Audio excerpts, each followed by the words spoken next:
state ហ្នឹងពេលខ្លះយើងនឹងច្រឡំទៅវិញ state verb ដូចជាពាក្យ sim ពាក្យ to be ពាក្យពាក្យ like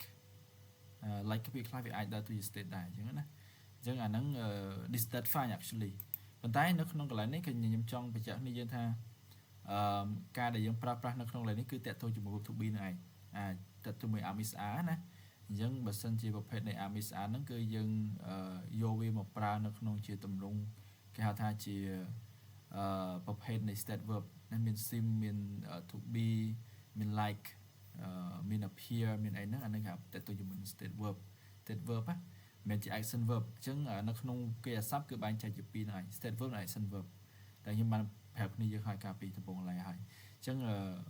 ជាទូទៅបើសិនជាបង្ហាញពីទម្លាប់បង្ហាញពីអីគេគឺ mostly យើងប្រើប្រាស់នៅ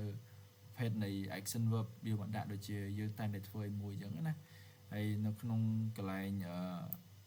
verb am is verb am is are នេះគឺយើង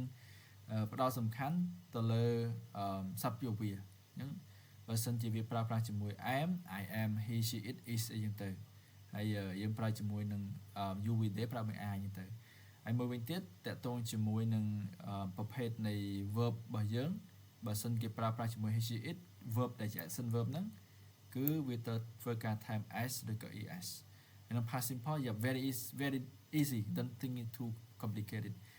អ្វីដែលកើតឡើងបានបញ្ចប់រួចហើយបើសិនជាវានៅក្នុង present simple បើសិនជាវា